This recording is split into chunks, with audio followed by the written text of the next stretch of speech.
समय।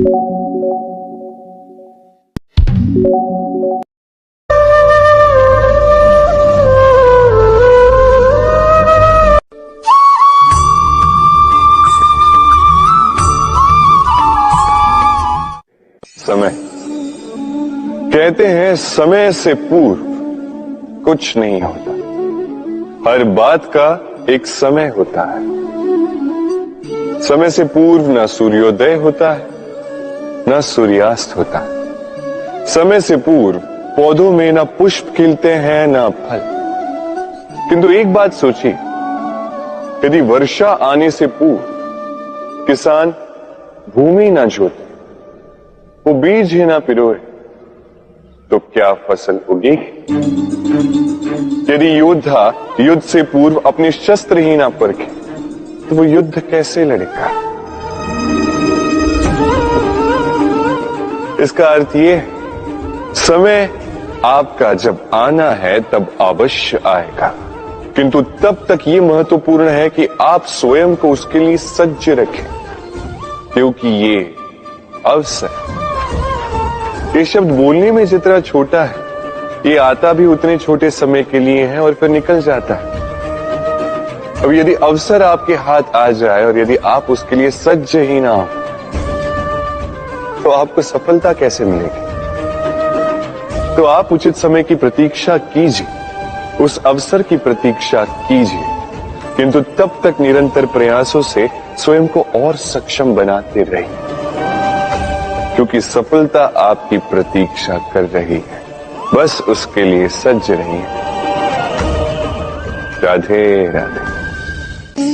हम में से कई लोग अक्सर स्वयं को अकर्मण्य मान लेते हैं। सोचते हैं अब तक इतने प्रयास किए, कुछ नहीं मिला, कदाचित आगे भी कुछ नहीं मिलेगा, और इसीलिए अपने जीवन का सारा बोझ किसी और के कंधे पर डाल देते हैं। स्वयं पर विश्वास ही खो देते हैं।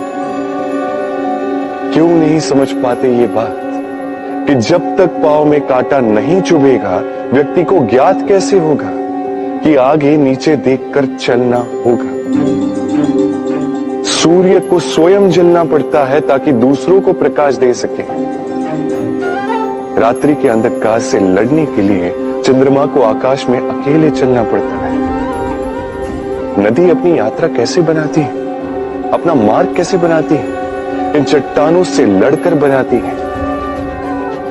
यदि आप स्वयं आपकी सहायता करने में सक्षम नहीं रहे, तो निश्चित रूप से आपका यह जीवन व्यर्थ ही है।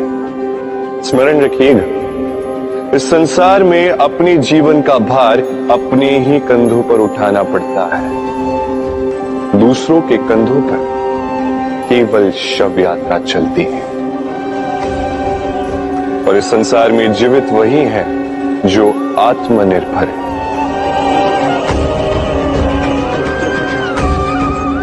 राधे राधे। हम सभी कुछ न कुछ पढ़ चुके हैं, कुछ न कुछ सीख चुके हैं, किंतु ये ज्ञान का केवल प्रारंभ है। हमारी चेतना कहां से जागी, ये जानते हुए भी हम समझ नहीं पाते। तो चलिए आज पुनः एक बार सीखते हैं ज्ञान का ककहरा। व्यंजनों का प्रारंभ होता है क से। क से कबूतर, ये पढ़ते पढ़ते हम शब्द रचना सीखते हैं, उसके पश्चात सब कुछ। किंतु क्या कभी आपने सोचा है कि क से ही क्यों प्रारंभ होता है, कोई और व्यंजन क्यों नहीं? क्योंकि ये क दर्शाता है करुणा। करुणा जो सबसे महत्वपूर्ण भाव है। इसी करुणा के कारण आप किसी भी व्यक्ति या किसी भी जीव के मन की भावनाएं, उसकी समस्याएं, उसकी पीड़ा समझ पाते हैं।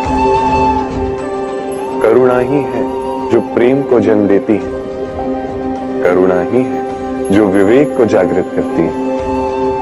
तो क से करुणा यदि आप सीख गए, तो ज्ञा से ज्ञानी बनने में अधिक समय नहीं लगेगा। राधे।